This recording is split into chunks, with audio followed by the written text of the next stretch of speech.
की जय, सद्गुरु भरद्वाज महाराज की जय। 20వ అఖిలాంధ్ర సాయి మాస్టర్ భక్త వచ్చినటువంటి గురుబంధులందరికీ నమస్కారం. ఈరోజు నాకు ఇచ్చినటువంటి అంశం విశ్వ చైతన్యానుభూతిని అందుకోవడం ఎలా అనే విషయాన్ని ఇచ్చారు. అయితే మాస్టర్ ఒకసారి విద్యానగర్ వెళ్తూ లైన్లో ఉన్నప్పుడు ఒకసారి అక్కడ ఒంగోలు రైల్వే స్టేషన్కి వస్తూ జీవి రావు గారి కుటుంబానికి ఫోన్ చేశారు. ఇట్లా వస్తున్నారని చెప్పేస్తే మాస్టర్కి అవసరమైనటువంటి కాఫీ కానీ మిగతా టిఫిన్ కానీ కూడా తీసుకొని ఆమె సంతలో పాపి వాడికి వాడు ఒక ఫ్లాస్క్ తర్వాత మిగతా పిల్లలు అందరూ కలిసి కుటుంబం అందరూ కలిసి మాస్టర్ కావాల్సిన వాటర్ బాటిల్ తీసుకొని పోయారు. వెళ్ళినప్పుడు మాస్టర్ ఒకటి చెప్పారు, కుటుంబం మొత్తం కలిసి సాయి సేవ చేసుకుంటే దాని యొక్క ఫలితం చాలా ఉత్తమంగా ఉంటుంది అని చెప్పి ఆ కుటుంబానికి మాస్టర్ అక్కడ ఇవ్వడం జరిగింది. అది దాన్ని మాస్టర్ అక్కడ హోదా వాడుకునేవాళ్ళు ఎక్కువ. ఇదే సత్సంగ మందిరం, ఇంట్లో ఉన్న సత్సంగ సభ్యులే, ఇంట్లో ఉన్న కుటుంబ సభ్యులే సత్సంగ సభ్యులు, అలాగే మిగతా వాళ్ళందరితో కూడా వస్తువైన కుటుంబంగా ఉండాలి అనే భావన మాస్టర్ చెప్తున్నాడు. నిన్న లాస్ట్ జనవరిలో పద్మగారికి వచ్చినప్పుడు వాళ్ళ ఇంటి అడ్రస్ అయినప్పుడు సాయి మాస్టర్ సత్సంగ మందిరం అని చెప్పేసి చెప్పినప్పుడు ఆ ఏరియాలో దిగినప్పుడు నేను ఈ గుడి పక్కనే ఉందేమనుకుంటే ఇంట్లోకి వెళ్ళిన తర్వాత ఒక ఫ్లోరల్తో సత్సంగ మందిరం పెట్టేసుకొని అక్కడుండే సత్సంగ సభ్యులంతా కుటుంబంగా ఉంటూ చేసుకుంటూ వస్తున్నారు. కాబట్టి మాస్టర్ మన దగ్గర నుంచి ఎక్స్పెక్ట్ చేసినటువంటి విధానం అది. అలాగే ఈ ఫిబ్రవరి 9 విశ్వ చైతన్యానుభూతి మాస్టర్ షిరిడి గడ్డ మీద మొట్టమొదటిగా అడుగుపెట్టిన తర్వాత నాకు దివ్యమైనటువంటి అనుభూతి బాబా దగ్గర నుంచి పొందాను. ఇక నుంచి ఎవరైతే చూడాలనుకుంటున్నానో వాళ్ళు ఆటోమేటిక్గా అందరూ సాయి రూపాలుగా కనబడుతుండేవాళ్ళు. అలాగే ఎదుటి వాళ్ళ గురించి తెలియడానికి అవకాశం లేని విషయాలు కూడా అలా స్పష్టంగా తెలిసిపోతున్నాయి. ఈ విధమైనటువంటి భావాలు మాస్టర్ చెప్పుకుంటూ వస్తూ ఉంటాం. అది అంటే ఈ విశ్వం అంతా కూడా సాయి రూపంగా ఆయనకి ఆ రోజున అనుభవం అనేటువంటి అవడానికి మనందరూ అదృష్టమైనటువంటి విషయం. దానికి మాస్టర్ గురుచరిత్రలో మొట్టమొదటి రాస్తారు, మసక చీకటిలో తాడును చూసి పాములు భయపడతాం, తర్వాత అది నిజంగా తాడుని తెలిసిన తర్వాత ఆ భయము భ్రాంతి మనకు పోతాయి అనేటువంటి భావన రాస్తారు. మనం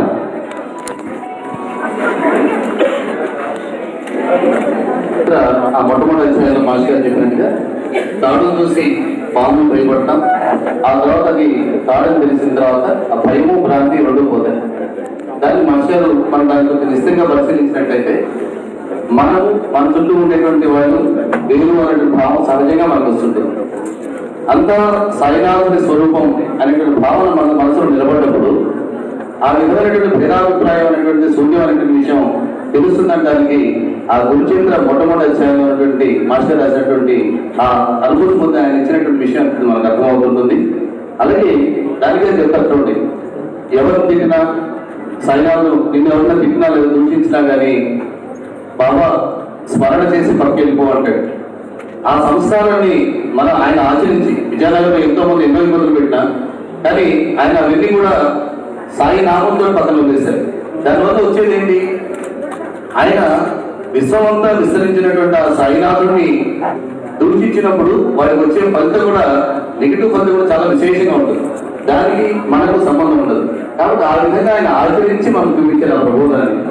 అలాగే మనకు ఆయన ఎంత సింపుల్గా ఉండేవాడంటే ఆ అనుభూతి పొందిన తర్వాత గురువు దగ్గర ఎలా ఉండాలి అనేటువంటి విషయంలో మనకు కావలి మందిరం నిర్మాణం అయిన తర్వాత తుది ప్రతిష్టాపన కోసం చెప్పి షిరిడి వెళ్తారు. వీళ్ళంతా మాస్టర్ అలాగే బస్ జనాలందరూ షిరిడి వెళ్తారు. వెళ్ళిన తర్వాత సంస్థానం వాళ్ళని అడుగుతారు, మాకు ఇక్కడ గురి కావాలంటే అని అడిగినప్పుడు మాస్టర్ అంటే అప్పుడు చాలా గౌరవం ఉండేది. ఆయనకి అప్పుడులోనే చాలా మంది అక్కడ అడ్మినిస్ట్రేటివ్ లో చాలా మంది పరిచయం ఉన్నారు. కానీ ఆయన అక్కడ ఎవరిని అడగకుండా బాబా దగ్గర ఉండి బాబానే ప్రార్థన చేసుకుంటూ బాబా ఈ ప్రతిరూపమైనటువంటి తురిని నాకు ప్రసాదించు అని ప్రార్థన చేసుకున్న తర్వాత ద్వారకా మీద వీళ్ళు కూర్చోన్నప్పుడు 12 గంటల సమయంలో ఆ తురిలో ఉన్నటువంటి ఆ పూజారు గతం వచ్చి వీళ్ళ ప్లేట్లో వేసి వెళ్ళడం జరిగింది. ఎందుకంటే ఆయన కనుక కావాలనుకుంటే ఎంత శక్తిమంతుడు అంటే ఆయన ఒక కాయిన్ సూర్య గారు మాట చెప్పిన విషయం మనం చూస్తున్నాం. ఒక కాయిన్ ని విద్యార్థి మందిలో డిస్టర్బెన్స్ ఉన్నప్పుడు ఆయన ఇట్లా బాబాని స్మరణ ఇస్తేనే ఆ డిస్పెన్సరీ సెటిల్ అయిపోయింది. ఎక్కడ ఒంగోలులో ఉండి విజయనగరం సెటిల్ చేయగలిగింది. అంటే మనకు ఉండేటువంటి లౌకికమైన దానికన్నా కూడా సాయినాథుని మనం ఆశ్రయించినప్పుడు నేరుగా మనం పూర్తిగా పొందడానికి అవకాశం ఉంటుందని చెప్పేసి మాస్టర్ చెప్పింది. కాబట్టి ఆ తొలి విషయంలో కూడా తీసుకున్న తర్వాత అంటే పరాత్పరుడు సాయినాథుడు అనే అనుభూతిని పూర్తిగా ఆయన ఆకలింపు చేసుకున్నారు. అది తీసుకొచ్చి నవసప్తమి రోజు మన ఒంగోలు మందిరంలో దాని పరిసరాలు కండక్ట్ చేయడం జరిగింది. ఎందుకంటే ఇవాళ చాలా మంది చెప్తున్నారు మా మందిరాన్ని కూడా షిరిడి నేను గుర్తించుకున్నామని చెప్పి చెప్తుంటారు. మనం తీసుకునే సహజంగా మనకి ఎవరైతే పరిచయం ఉన్నారో వాళ్ళ ఇన్ఫ్లుయెన్స్ చేస్తే మనం తెప్పించుకున్నాం. కానీ ఆయన ఎవరు ఇన్ఫ్లుయెన్స్ చేయగలిగాడు? సాక్షాత్తు సాయినాథుని ఇన్ఫ్లుయెన్స్ చేయగలిగాడు. కాబట్టి ఆయన దగ్గరికి మనం సహజంగా మనం ఏదైనా టెంపుల్కి వెళ్ళినప్పుడు కానీ ఏదైనా వెళ్ళినప్పుడు కానీ మనం సహజంగా ఏం ఆలోచిస్తాం? ఇక్కడ మనకి ఎవరు తెలుసు, ఎలా పోతే బాగుంటుంది అనే విషయాన్ని ఆలోచిస్తుంటాం. కానీ ఆయన ఒక మార్గదర్శిగా మనకు ఉన్నాడు. ఆ తొలి విషయంలో ఆయన అప్పటికే సివిలైజేషన్ స్వామితో ఎంతో పరిచయం ఉంది, సంస్థానంలో ఎంతో అవకాశాలు ఉన్నాయి. కానీ వాటి రోజులు ఆయన ఎలా ఎంతప్పటికీ బాబా నేను ఏది వల్ల నీ ప్రతిరూపమైనటువంటి తొలి నాకు ఇవ్వు అని చెప్పి ఆ విధమైనటువంటి దేవుళ్ళను ప్రార్థన చేసిన మీద ఆ తొలినటువంటి ఆయన పొందడం జరిగింది. అలాగే మాస్టర్ ధర్మం విషయంలో కూడా ఎంత స్పష్టంగా ఉండేవాళ్ళంటే మాస్టర్ దగ్గర ఒక అతను వచ్చారు. వచ్చి మాస్టారు నాకు ఒక 5,000 రూపాయల అమౌంట్ కావాలి, ఇస్తే కనుక నాకుండే సమస్య అంతా తిరిగిపోతుందని చెప్పి మాస్టర్ దగ్గరికి వచ్చి అడుగుతాడు. అడిగినప్పుడు మాస్టర్ అంటారు, నీకు ఆ అమౌంట్ ఇచ్చిన మాత్రం నీ సమస్య పూర్తి కాదన్నా అంటే మీకు తెలియదు మాస్టర్, ఆ అమౌంట్ ఇస్తే నా సమస్య పూర్తిగా క్లారిఫై అయిపోతుంది అంటాడు. సరేనా ఇప్పుడైతే నా దగ్గర అయితే లేవు, నువ్వు కూర్చో ఇక్కడ, ఈ లోపల కనుక ఎవరికైనా కనుక ఇచ్చేస్తే దక్షిణ ఎవరు ఇస్తే అది నీకే ఇస్తాను, బాబా ప్రసాదం నీకే ఇస్తానని చెప్పి చెప్పేస్తాను. అప్పుడు ఒక్కొక్కతో మాస్టర్ ఉండడానికి ఒక నివాసం లేని ఉద్దేశంతో మాస్టర్ దగ్గర ఉండే సత్సంగ సభ్యులను కూడా ఓ నిర్మాణం చేద్దామని చెప్పి ఆ సత్సంగ సభ్యులు అందరికీ అన్ని ప్రాంతాల ముందే ఇంటిమేట్ చేస్తున్నారు. సరే ఎక్కడి నుంచి వచ్చిన వ్యక్తి మాస్టర్ దగ్గరికి వచ్చాడు, నమస్కారం చేస్తున్నారు. నమస్కారం చేసుకుని మాస్టర్ దక్షిణ పెడుతున్నా అని చెప్పి 5,000 రూపాయలు పెట్టేశారు. పెట్టేసేసాగానే ఆ పెట్టేసి వ్యక్తి అక్కడి నుంచి వెళ్ళిపోయాడు. వెళ్ళిపోగానే మాస్టర్ కూర్చున్న వ్యక్తి తీసుకెళ్ళి ఆ అమౌంట్ ఇచ్చేసాడు. ఈ ఇచ్చిన వ్యక్తి సుభాష్ కుమార్ దగ్గరికి చెప్పాడు, అమ్మ నేను ఒక 5,000 ఇచ్చున్నాను, వాటిని ఈ నిర్మాణానికి వాడండి అని చెప్పేసి చెప్పాడు. ఆయన తెలుసు ఈయన చేయడం రాలేదని. అత్యంత ఈ లోపల వాటిని సెటిల్ చేద్దాం వచ్చే లోపల అది ఇచ్చేసి ఆల్రెడీ వెళ్ళిపోయాడు, వాడు కూడా వెళ్ళిపోయాడు అక్కడ. కాబట్టి ధర్మం విషయంలో ఏం చెప్పాడు? నాకు 5,000 రూపాయలు వస్తే కానీ ఇచ్చేస్తానని చెప్పి స్పష్టంగా చెప్పాడు. ఆ విధంగా మాటకి నిబద్ధతకు కట్టుబడి ఉంటుంది. ఆయన పొద్దున విశ్వ చైతన్యానుభూతిని మనకు మార్గదర్శకంగా నిలబడ్డాడు. ఎందుకంటే విజయనగరం మందిరంలో ఆయన ఉంటారు. నాకు ఒక్కోసారి బాబా పట్ల భావం తగ్గినట్టు అనిపించి పెద్ద బాబా పటం పెట్టుకొని దాన్ని చూస్తూ ఉంటే నాకు చాలా స్థితి బాగా కేంద్రీకృతం అవుతుంది మాస్టర్ రాశారు. ఆయన తగ్గడం పెరగడం అనేది ఏముండదు. మళ్ళాంటి వాళ్ళ కోసం ఏంటంటే ఫ్లక్చువేషన్ వస్తుంది కాబట్టి ఆ విధంగా ఒకసారి ధ్యానం, ఒకసారి పారాయణ, ఒకసారి ప్రవేశాలు ఈ విధంగా పెట్టుకున్నప్పుడు ఆ అనుభూతి మీరు పొందడానికి అవకాశం ఉంటుందని చెప్పి చెప్పడం కోసం ప్రతి తరగతి తాను ఆపాదించుకొని ఆయన చెప్పుకుంటూ వస్తుండేవారు. అలానే చిన్న చిన్న విషయాలు కూడా మాస్టర్ చాలా స్పష్టంగా నిర్దేశించారు. మనం ఏం చేస్తాం? ఏదైనా క్షేత్రానికి వెళ్ళినప్పుడు అబ్బా కొబ్బరికాయలు మరి 50 రూపాయలుగా అమ్ముతున్నారు, మన ఊళ్ళో 20 రూపాయలుగా అమ్ముతున్నారు కదా, ఇక్కడికి తీసుకెళ్తే బాగుంటుందని చెప్పి సహజంగా మనకు ఆలోచన వస్తుంది. చిన్న చిన్న విషయాలు. కానీ వాటి విషయంలో మాస్టర్ ఎంత స్పష్టంగా నిర్దేశించాలంటే నిన్న మనం పెట్టుకున్నాం సుప్రభాతం క్యాసెట్ మాస్టర్ ఇంట్రడక్షన్ స్వామి కూడా దాంట్లో పాటలు కూడా వాడి వినిపించారు. దాంట్లో మాస్టర్ దాని క్యాసెట్ రికార్డింగ్ అయిన తర్వాత ఎవరో వ్యక్తి మాస్టర్ దాన్ని రికార్డింగ్ చేస్తుంటారంటే దాన్ని ధర్మ ప్రచారం కోసం వాళ్ళు కష్టపడి ఎంతో ఏ ప్రయాసాల కోసం చేర్చారు. మనం వాటిని కాపీ చేసుకుంటే వాళ్ళ శ్రమను మనం దోచుకున్న వాళ్ళం అవుతాం. కాబట్టి కొనుక్కుంటే వాళ్ళని ప్రోత్సహించిన వాళ్ళం అవుతాం. కాబట్టి ధర్మంలో కష్టపడి చేసే వాళ్ళని మనం ఎంకరేజ్ చేయాలి, కానీ అలా ఎంకరేజ్ చేయకూడదు అనే విషయంగా ఎంకరేజ్ చేసుకుని చెప్పుకుంటూ రావడం జరిగింది. అట్లా కొన్ని చిన్న చిన్న విషయాలు కూడా. అందుకనే మనం సరిగ్గా గుడిలో పోయినప్పుడు ఒక 2 రూపీస్ ఇచ్చినప్పుడు ఈ పూజలు చాలా తీసుకుంటారనే విషయం, దాని విషయంలో మాస్టర్ చెప్పుకుంటూ వస్తారు. మనం 1 రూపాయలు 2 రూపాయలు మనం వేసినప్పుడు ఆలోచిస్తుంటారు. మన కనుక మన జీవితంలో ఉన్నటువంటి దాన్ని అక్కడ వీటానికి ఆలోచించినప్పుడు కొన్నాళ్ళు వేసిన ఏమవుతుంది, దాని మీద ఆధారపడి జీవించేవాడు దాంట్లో ఉపాధి లేకుండా వదిలేస్తాడు. ఆ వ్యవస్థే అంతరించిపోతుంది మాస్టర్లతో రాస్తారు. కాబట్టి సృష్టిలో మన ధర్మాన్ని మనం దీనికి అవకాశం దాన్ని ఇచ్చేసుకుంటూ పోతూ ఉండాలి. అట్లా అలాగే మాస్టర్కి దీక్షిత్కి చాలా దగ్గర పోలికలు కనపడుతుంది. దీక్షిత్ షిరిడి సంస్థానంలో మనం మాస్టర్ సైజులు చూస్తాం. అలాగే దీక్షిత్ ధైర్యం కూడా వచ్చింది, దాంట్లో మంచి సంకల్పం ఉంది, మంచి కలెక్షన్ చేశాడు అతను. ఆ రోజుల్లో షిరిడి పరిస్థితి ఏంటంటే దీక్షిత్ ఒక మాట చెప్పాడంటే ఏదైనా సెటిల్ అయిపోతాడు. అటువంటి ఇన్ఫ్లుయెన్స్ దీక్షిత్ ఉంది. బాబా సమాజం చేసే విషయంలో కాంట్రవర్సీ వచ్చినప్పుడు కూడా దీక్షిత్ ఇన్వాల్వ్ అయిన తర్వాత సెటిల్ అయిపోయింది. తర్వాత దాన్ని ఒక సంస్థానం ఏర్పాటు చేయాలంటే ఒక సంకల్పం వచ్చినప్పుడు ఇక దీక్షిత్ నేను ఉంటానంటే ఇంకా ఎవరు కాదని ఏం లేదు.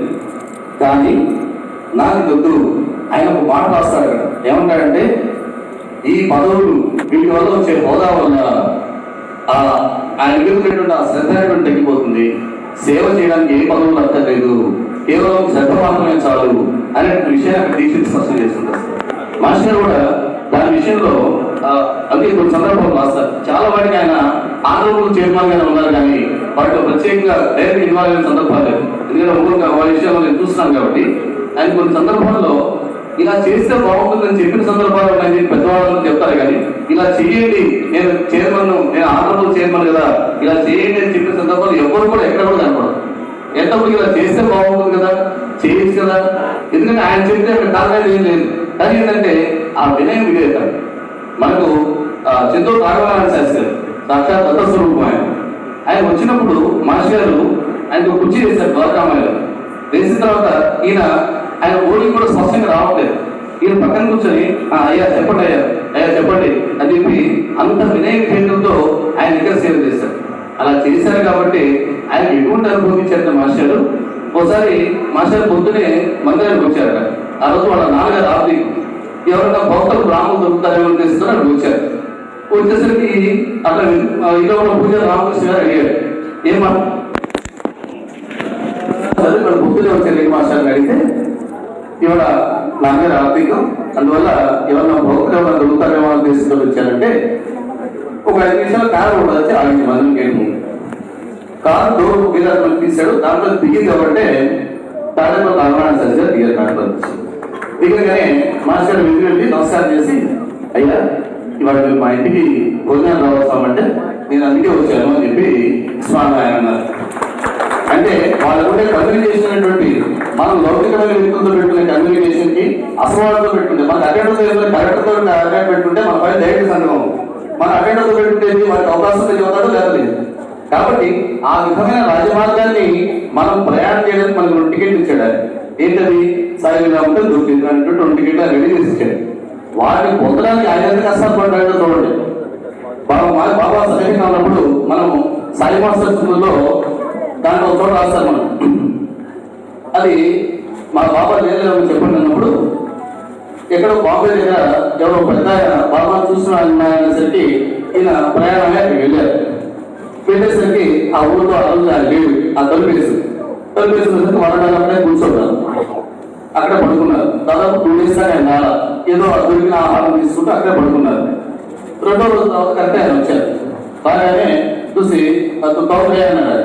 అంటే సరికి ఇట్లా నేను ఆంధ్రానికి వచ్చాను నా విషయానికి ఆయన చాలా సీరియస్ గా, నువ్వు అత్యంత ఇక్కడ చెల్లిపోతావా నేను తనమంటావా అని చెప్పేసి చాలా దురుసుగా ప్రవర్తించారు మాస్టర్. ఇది ఏమీ చెల్లిస్తారు, మీ దగ్గర ఇన్ఫర్మేషన్ తీసుకుని వెళ్ళాలని ఉద్దేశంతో ఇక్కడ ఉండాలని చెప్పాడు. కొద్దిసేపు లోపలికి వెళ్ళిన తర్వాత మళ్ళీ లోపలికి నుంచి నిన్న రాత్రి బాబా గారు స్వప్నంలో కనపడి ఓ తెలుగువాడు వస్తాడు, వారి విషయాలు మొత్తం చెప్పి పంపించని చెప్పాడు. నువ్వు కాదు నిలబడతావు తీసుకున్నావని నీ మీద చెప్పి అట్లా ఎన్నో ఇప్పుడు మనకు అవకాశం లేదు. ప్రశాంతంగా ఏసీ ముందు కూర్చొని వేలాంతం పారాయణ చేస్తున్న అవకాశం ఆయన ఇచ్చాడు. కష్టాలంటే ఆయన పడ్డాడు. షిరిడి పోవాలంటే బాత్రూమ్ దగ్గర పేపర్లు వేసుకొని కూర్చొని షిరిడి వెళ్ళి ఆయన వచ్చాడు. మనకి వాళ్ళ కంఫర్టబుల్స్ అన్ని మనకి ఏర్పాటు చేశాడు. వాటిని తీసుకొని మనం పోదాం. కాబట్టి ఆ విధంగా అందుకనే కమిటీల విషయంలో మాట్లాడారు. ఈ కమిటీలు సంస్థల విషయంలో విసిగి వేసారిపోయారు అనే ఓల్డ్ మాస్టర్ వస్తారు. కాబట్టి మనం వాటి విషయంలో కాకుండా ఎంతవరకు అవసరం అంతవరకు సేవ చేసుకుంటూ వస్తే సరిపోతూ వస్తుంది. అలాగే గృహస్థ ధర్మం విషయంలో కూడా మాస్టర్ చాలా పర్ఫెక్ట్ గా ఉండేవారు. అమ్మగారు ఆమె హెల్త్ పరంగా ఇబ్బందికరంగా ఉన్నా కానీ ఆమెను గమనించుకుంటూ, అలాగే పిల్లలకి వాళ్ళ ఎడ్యుకేషన్ విషయం చూసుకుంటూ, అందులో ఎప్పుడైనా మార్నింగ్ టైం పిల్లలకి ఏదైనా చెప్పేటప్పుడు వచ్చినా కానీ వాళ్ళు వెయిట్ చేయమనేవారు. వెయిట్ చేయమని వీళ్ళ కార్యక్రమం పూర్తి చేసేవాళ్ళు, ఆ ధర్మం పూర్తి చేసేవారు. ఇవాళ సహజంగా ఆచార్యులు అంటే ఏంటంటే అన్ని వదిలేసి పరిగెత్తున్నటువంటి యాటిట్యూడ్ జనాలు ఎక్కువ కనపడదు. ఆయన ధర్మాన్ని పూర్తిగా నెరవేర్చారు. అందుకే ఒక చోట అంటారు, అమ్మగారు సహకరించకపోతే నేను ఈ సత్సంగాలు చేసేవాడినా, ఈ విధంగా ధర్మపరిచారం చేయగలిగేవాడినా అని మాస్టర్ రాస్తారు. ఆ గురుపతి ఎందుకంటే వాళ్ళంతా ఇన్స్టెంట్ గా మేనేజ్ రెడీ అయ్యే వాళ్ళు కాదు, అదంతా ప్రీ ప్లాన్డ్ ప్రోగ్రామ్. దివ్యం కూడా అవ్వలేదు, ఆమె ఎన్ని కష్టాలు పడుతుంది చూడండి. వాళ్ళ తల్లిగా చనిపోయింది తీసుకుని వస్తుంటే అది ఆమె పక్కన ఉన్నటువంటి వాళ్ళంతా కూడా తల్లి చనిపోయింది బాధపడుతుందేమో అనుకుంటారు. జిల్లాలో కూడా ఆమె ఆశ్రమం వదిలిపెట్టాల్సి వస్తుందేమో అని ఆమె తల్లిని కాల్చుకుంటూ ఉండిపోతుంది. ఆ రోజుల్లో పరిస్థితి అక్కడ భోజనం అనేటువంటి చాతో ఒక మిరపకాయ కనబడితే అది చాలా పండగైన రోజు. అటువంటి ఆహారం తీసుకుంటూ నిరంతరం అక్కడ సేవ చేయగలిగింది కాబట్టి ఇటువంటి మహనీయుడికి ధర్మపతి కాగలిగింది, మనందరికీ మార్గదర్శనం అవ్వలేదు. అది అమ్మగారి పరిస్థితి అంటుంది మనకి. ఎందుకంటే అమ్మగారి దగ్గర ఒకసారి ఒంగోలు ఉన్నప్పుడు మేము అడిగాం, అమ్మా మాస్టర్ కొన్ని సందర్భాలు చెప్తుంటారు, బాబాని అడగమంటారు, కొన్ని సందర్భాల్లో ఆయన ఇస్తాడంటాడు, మరి ఎట్లా అమ్మా అన్నప్పుడు అంటే ఆయన దగ్గర నుంచి అనుభూతులను పొందారు కాబట్టి ఆ ప్రతి విషయంలో ఆ క్లారిటీ అనేది అంత స్పష్టంగా ఉంటుంది. ఏమవుతుందంటే నాన్న బాబాని కావాలని అడగడంలో తప్పు లేదు, అది ఇవ్వకపోతే వెళ్తి పెట్టుకొని నేను నీకు ఎప్పుడు పారాయణ చేయను, నీ గుడికి రాను అనేటువంటి యాటిట్యూడ్ తప్పు. అలా చేస్తే ఎవరికి నష్టం? చెరువు మీద వెళ్తే ఎవరికి నష్టం? మనకే నష్టం. కాబట్టి ఏంటంటే ఆ విధమైన భావం కాకుండా ఓహో నాకు ఇది మంచిది కాదేమో అందుకని ఇప్పుడు బాబా నాకు ఇవ్వలేదేమో అనే భావంతో పారాయణ గారి ప్రదర్శనలు చేసుకుంటూ వస్తే ఆయన మనకి ఏది మంచిదో అది ఏర్పాటు చేయడంలో ఆయన స్పష్టంగా నిర్దేశంగా ఉంటుంటారు. అలాగే అదే అనుభూతి పొందినటువంటి మనకు ఎంతో మంది సాధువులు కనబడుతుంటారు. మాస్టర్ యొక్క విశ్వజనీయ అనుభూతిని ఆకలింపు చేస్తున్నారు. ఒకసారి సుబ్రహ్మణ్య గారి వరంగల్లో పోయినప్పుడు ఆయన ఒక మాట చెప్పారు.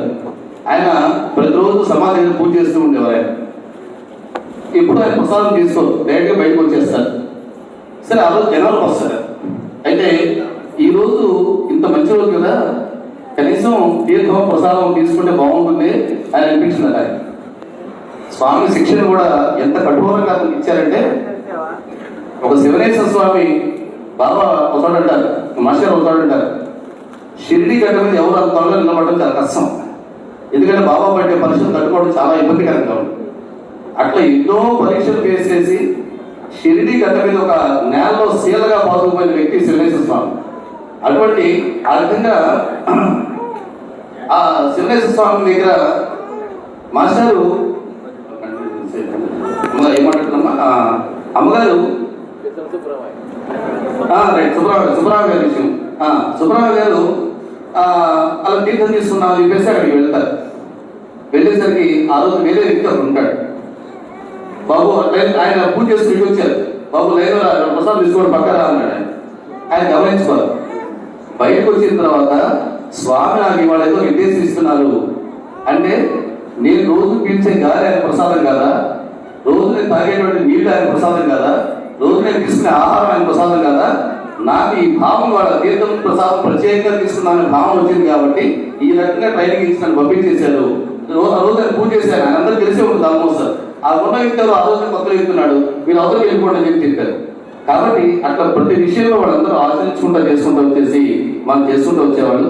అలాగే మాస్టర్ కొన్ని విషయాలు ఎంత నిర్దేశంగా ఉండేవాళ్ళంటే, షిరిడి వెళ్ళినప్పుడు ఎవరన్నా పాద నమస్కారాలు చేస్తే ఇది సాక్షాత్తు ఆయన స్థానం, గురుస్థానం కాబట్టి ఇక్కడ పాద నమస్కారం చేయించుకునేటువంటి అర్హత ఆయన ఒక్కడికి మాత్రమే ఉంది, కానీ ఇంకెవరికి లేదనే విషయం చాలా స్పష్టంగా ఆయన చెప్పారు. ఆయనే ఆ మాట చెప్తే ఆయన అంటారు చూడండి, మన అసలు మళ్ళీ కూడా చాలా మ్యాక్సిమం అక్కడ కప్పిపుచ్చే పట్టుకొచ్చాడు, చివరిదాకా అప్పటికి లోపల చేయాలి ఆయన అంతా కూడా. ఎందుకంటే అసలు చాలా జాగ్రత్త ఎక్కడెక్కడ బయటపడకుండా ఆయన తీసుకొని వచ్చారు. అందుకని సుబ్రహ్మణ్య గారికి కూడా ఒకసారి చెప్తారు, ఆయన స్వప్న దర్శనం ఇచ్చినా కానీ పక్కన అందరూ కూర్చొని ఉంటారు. ఎవరు వచ్చి బాబా మాస్టారు మీరు స్వప్న దర్శనం ఇచ్చారనగానే పక్కకి తిరిగి ఏమా అంత భయంకరంగా ఉన్నానా, పక్కన చూస్తే రాత్రి కళ్ళకు వచ్చేంత భయంకరంగా ఉన్నాను నేను అని చెప్పి దాన్ని సింపుల్గా దాటేశారే కానీ ఆ విషయాన్ని ఎక్కడ బహిర్గతం కానీ. కాబట్టి అలా ఆయన సాక్షాత్తు అటువంటి వ్యక్తి ఆయనే చెప్పారు. ఆయన రాస్తారు చూడండి ఒకసారి మనకు, మీకన్నా కొద్ది కాలం ముందు షిరిడి వెళ్ళాను, బాబాను దర్శనం చేసుకున్నాను, అంత మించి నాకు ఏ ప్రత్యేకత లేదని చెప్పి ఆయన చెప్పాడు. లేదా ఆయన ప్రత్యేకత ఉంది, కానీ ఏంటి ఇవాళ కాస్త కోసం వాళ్ళు చాలా హంగు ఆపడంతో బయట పరిగెత్తు ఉంటారు. ఆయన అన్నీ ఉన్నా కానీ అలా అడిగి మనకి చివరి వరకు 89 ఏప్రిల్ 12 సిద్ధిపోతే నాటి కూడా ఎవరికి ఏమీ బయటపడకుండా చాలా మంది లెటర్ రాస్తారు, ఏప్రిల్ 12వ కలుసుకున్నాం లేదా ఈ లోపల వచ్చేసి అంటే లెటర్స్ చాలా మంది ముందు ఎడ్యుకేషన్ ఇవ్వడం అది అందుకున్న వాళ్ళు వచ్చేసారు. అప్పుడు అవకాశం లేనట్టు మిస్ అవుతూ వచ్చేసారు. కాబట్టి అట్లా ఆయన చేసుకుంటూ వచ్చేసారు. అలాగే దక్షిణ విషయంలో కానీ భారతీయ విషయంలో కానీ అట్లా ఉండేవారు. విద్యానగర్లో హోమియో డిస్పెన్సరీ స్టార్ట్ చేసినప్పుడు మొట్టమొదటి అందరూ పార్టిసిపేట్ చేశారు. తర్వాత ఏమైంది, ఒక్కొక్కరు డ్రాప్ అయిపోయినప్పుడు ఆయన ఏం చేశారు, ఆయన మార్నింగ్ టిఫిన్ మానేసి రాత్రిపూట ఉన్నటువంటి అన్నంలో 2 ఉల్లిపాయలు వేసుకుని చద్దనం తిని టిఫిన్ మానుకొని వచ్చిన డబ్బులు కూడా దేనికి వాడుకుంటూ వచ్చారు, హోమియో డిస్పెన్సరీ రన్నింగ్కి వచ్చారు. దాన్ని మనం నిర్దేశనం చేసుకుంటూ వచ్చేసి మాస్టర్లు ఒంగోలు మందిర నిర్మాణం జరిగేటప్పుడు చెప్పారు, ఎవరో ఒక వ్యక్తి ఈ విగ్రహం మొత్తాన్ని నేనే ఇస్తానని అన్నప్పుడు అలా వద్దు, రిక్షా వాడితో సహా ప్రతి వాడిని అడగండి, ప్రతి వాడిని మందిరానికి వచ్చినప్పుడు నాది ₹1 దీంట్లో ఉంది అనే భావం వాళ్ళు ఉండాలి అనే భావంగా వాళ్ళందరికీ దృష్టి ఇచ్చారు మాస్టర్. మనం దాని సమ్మేళనానికి అప్లై చేసుకున్నాం. ఎట్లా అంటే ఇవాళ ఎంతో మంది ఇలా కలుసుకుంటున్నామంటే మనందరం ఎవరి శక్తి మీద వాళ్ళు పార్టిసిపేట్ చేసుకుంటూ వస్తున్నాం. అలాగే ఈ అనుభూతిని మాస్టర్ షిరిడి క్షేత్ర సందర్శనలో రాస్తారు చూడండి. షిరిడి వెళ్ళొచ్చిన తర్వాత ఆ జ్యోతిని వెలిగించుకొని మళ్ళీ సత్సంగాలు చేసుకుంటూ అది కొడిగట్టకుండా దాన్ని అలానే వెలుగునేటువంటి పొందాలని మాస్టర్ రాస్తారు. అట్లనే ఈ ఫిబ్రవరి 9 నుంచి మళ్ళీ బెంగళూరు ఫిబ్రవరి 9 లోపల కలవబోయే లోపల మనం దీన్ని కొడిగట్టకుండా మళ్ళీ ఆ జ్వాల చేసుకుంటూ రావడం కోసం రోజు పారాయణ చేసేటప్పుడు, ప్రదక్షిణ చేసేటప్పుడు ₹2 కానీ ₹5 కానీ లక్షలు తీసుకెళ్ళి ప్రతిరోజు దాన్ని నా వంతు బాధ్యతగా ఈ సభ్యుల్లో నేను సమర్పించుకుంటున్నాను అనే విధంగా మనం చేసుకుంటూ వస్తే చాలా మనకు తృప్తి నాది ఉంది, నేను ఈ కార్యక్రమంలో పార్టిసిపేట్ చేయగలిగాను అనేటువంటి ఒక తృప్తి మనలో వస్తుంది. ఆ విధంగా మనం చేసుకుంటూ వద్దాం. అలాగే చిత్తూరు కంట్రోల్ చేసుకుంటూ వస్తాను నేను. మాస్టర్ ఆయన 3వ సమ్మేళనం ఏమి తెలియకుండా మా చేత అప్పుడు ఆ రోజు చేయించారు. ఇవాళ దాని గురుదక్షిణగానే ఆనాటి నుంచి ఇవాళ అక్కడ 35% డిస్కౌంట్ బుక్ స్టాల్ ఉంది మన మాస్టర్. దాన్ని ఎంతో మంది సహకారం, దాంట్లో వచ్చేసి సేవ చేసే వాళ్ళంతా కూడా రకరకాల వృత్తులు ఉన్న ఈ 2 రోజుల్లో ఏ కార్యక్రమాలు పెట్టుకోరు, పూర్తి డెడికేషన్ అక్కడ స్టాల్లో ఉంటారు. అందరూ ఎంతో మంది ప్యాకింగ్ చేసుకుంటూ డెలివరీ బుక్స్ లాంటి వాళ్ళు వెహికల్స్ పంపిస్తారు. వాటన్నిటి తీసుకుంటే మీ అందరి పుస్తకాలు ఇవ్వడం దొరుకుతూ వస్తుంది. అందుకని మనం ఆ జ్యోతి అనేటువంటి వెలిగించినప్పుడు మనం చాలా జాగ్రత్తగా కాపాడుకుంటాం. అమ్మగారు ఒక సందేశం రాస్తారు. ఎప్పుడంటే కృతజ్ఞతార్చన మహోత్సవం జరిగినప్పుడు అమ్మగారు ఒక సందేశం పంపించారు. ఏంటంటే మనం ఎంత పెద్ద కార్యక్రమం చేసినా మన లోపల ఎక్కడో మూల నేను చేస్తున్నాను అనే భావం ఉంటుంది. ఆ భావం ఉందా లేదనేటువంటి క్యాజువల్గా పై ఎక్కడం కాదు, లోపలికి ఆ రాసిన వర్డ్స్ కాకడా పెట్టి లోపలికి ఎదుర్కోవాలి. కాకడా పెట్టి లోపలికి వెళ్తే అది ఎక్కడా కూడా ఏ మూల లేదు అనేటువంటి నిర్దేశం అయిన తర్వాత మాత్రమే దాన్ని తీసేయాలి. అంటే ఎక్కడ ఇప్పుడు మన పెద్ద కార్యక్రమం ప్రమాణం జరిగింది అనుకోండి, ప్రమాణం అంటే యోగులైన భాషాదయ బాబాదైన పైకి అంటాం, కానీ లోపల నేను ఇంత ప్లాన్ చేయబడి కదా ఈ కార్యక్రమంలో సక్సెస్ అయింది అనేటువంటి భావం లోపల ఎక్కడో తలుతూ ఉంటుంది. దాన్ని అమ్మగారు కాగడా పెట్టి ఎదుర్కోమంటారు. చిన్నపిల్లలు అగ్గిపుల్లలు వేసేసి జాగ్రత్త ఒక పుల్లం చేస్తారు చూసారా, కదలకుండా అంత నిర్దేశంగా అంత ఏకాగ్రంగా లోపల ఎక్కడన్నా మనలో ఉందా, ఆ భావం ఎక్కడన్నా ఉందా అనే భావం ఎదుర్కొంటారు వాళ్ళు. ఆ వచ్చినప్పుడు ఆయన ఏర్పాటు చేసినటువంటి ఈ రాజబాట, అందుకనే చూడండి ఇవాళ సాయి సాంప్రదాయం కూడా రకరకాల ప్రక్షిప్తాలు వస్తున్నప్పటికీ మాస్టర్ మార్గంలో ఉన్నవాళ్ళం ఇంత స్ట్రాంగ్ ఎదుర్కొనగలుగుతున్నాం అంటే అది ఆయన గ్రంథాల్లో ఉన్న గొప్పతనం. నా కూడా చూడనటువంటి వాళ్ళు చాలా మంది ఉన్నారు ఇక్కడ మాస్టర్. అయినా ఆయన శక్తి వాళ్ళతో ఎట్లా వస్తున్నదంటే ఏ మహనీయుడైనా అన్న కూడా మాట్లాడుతున్నాం మనం, ఏ మహనీయుడైనా సిద్ధి పొందే ముందు తన తపోశక్తిని ఎక్కడో నిక్షిప్తం చేస్తారు. ఆయన తన తపోశక్తి మొత్తాన్ని ఆయన గ్రంథాల్లో నిక్షిప్తం చేశారు. ఆ గొప్పతనం ఏంటంటే పునాద స్వామి సేవించిన వారు ఉన్నారు కాబట్టి ఆయన సంవత్సరం జరిగిన చిన్న సంఘటనతో నేను ముగిస్తాను. అది ఒకదాని నామ సంవత్సరం, శ్రీకుడు అంతర్ధానమైన సంవత్సరం. అందరం కలిసి శ్రీశైలంలో పారాయణ చేద్దామని ఉద్దేశంతో స్వామి ఆశ్రమానికి వెళ్ళారు. స్వామి రోజు ఉదయం ఒక టైంలో మాత్రం వచ్చి బయట సోఫాలు కూర్చుంటుండేవారు. ఆ రోజు ఉదయం అందరం వెళ్ళాం. గురుచంద్ర ఏకాహ పారాయణ చేయాలని మా సంకల్పం. అందరం కూర్చున్నాం. 32, 33 అధ్యాయం వచ్చరికి స్వామి వచ్చి కూర్చున్నారు. పారాయణ పూర్తి కాదు, చాలా మంది వెళ్ళాలా కూర్చోవాలా సందిగ్ధం. సరే ఆయన ఏంటి నీ పని నువ్వు శ్రద్ధగా చేస్తే నిన్న రామచంద్ర గారు మాట్లాడారు, మన పని మనం శ్రద్ధగా చేస్తే మహాత్ములు ఎక్కడి నుంచైనా మన దగ్గర నడుచుకుంటూ వస్తారు. నేను తర్వాత కొంతమంది చాలాసార్లు పెట్టారు. స్వామి రోజు ఒకసారి మాత్రం వస్తారు దర్శనానికి, మళ్ళీ సెకండ్ టైం వచ్చిన సందర్భాలు నేనైతే చూడలేదు సందర్భంగా. సరే ఆ రోజు మేము బట్టి కొద్దిమంది లేవలేదు, కొద్దిమంది మామూలు దర్శనానికి చేస్తున్నాం, మళ్ళీ వస్తారో రాదో మళ్ళీ మనం మిస్ అయిపోతానే భావంతో కొంతమంది ముందే వెళ్ళిపోయారు. సరే మేము కూర్చోన్నాం అక్కడ. అవకాశం ఉంటే స్వామి దర్శనిస్తారు, లేకపోతే వారి చూపు చాలు. పూర్ణానంద స్వామి ప్రత్యక్షంగా దర్శనాలు చేసిన వాళ్ళు చాలా మంది ఉన్నారు. ఆయన ఇలా కూర్చుంటారు. కాషాయానికి నిలువెత్తుల దర్శనం పూర్ణానందుల వారు చెప్పి మాస్టర్ రాస్తారు. అవార్డు అలా ఆయన స్పెట్స్ లో ఇలా చూస్తూ ఉంటే ఒక స్కానర్ లో పడుతున్నటువంటి వ్యక్తిని ఒక సిటీ స్కాన్, ఎంఆర్ఐ స్కాన్ ఎంత స్కాన్ చేస్తుందో అక్కడ మొత్తం స్కాన్ చేసి పారేస్తారు ఆయన. ఆ విధంగా ఉంటుంది వారి దృష్టి అనేటువంటి. అట్లా మేము అక్కడికి వెళ్ళి కూర్చొని 32వ అధ్యాయం 10 నిమిషాలకి స్వామి లోపలికి వెళ్ళిపోయారు. మాది 51, 52 దాకా వస్తున్నది. ఇందాక పైకి చెప్పినట్టుగా ఏం పర్లేదు అనేటువంటి భావం బయటకు ఉంది, కానీ లోపల మటుకు స్వామిని దర్శనం చేసుకోలేకపోయాలనేటువంటి ఎక్కడో బంధువు ఉంది. 52 అయిపోయింది, అవరుతో పాఠ్యం అయిపోయింది. స్వామి మళ్ళా వచ్చేసి అక్కడ వచ్చి ఆసనంలో కూర్చున్నారు. వారి యథాస్థానంలోకి వచ్చి మళ్ళీ కూర్చున్నారు. అది భాషా రాసిన గురుచరిత్ర యొక్క గొప్పతనం, ఆయన రాసిన గ్రంథాల యొక్క గొప్పతనం.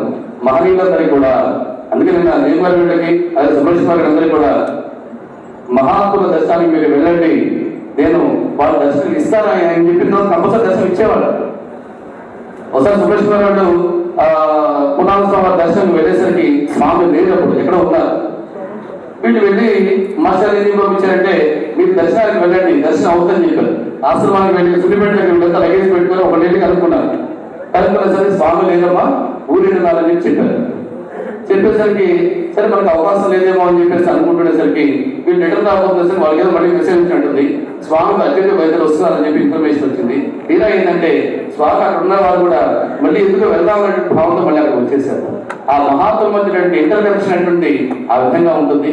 దాంతో మనందరం ఒక రకంగా అదృష్టం. ఎందుకంటే ఆ రోజు బాబా వీధిలో దీక్షిత్తు, కబడ్డీ వీళ్ళంతా ఉన్నారు.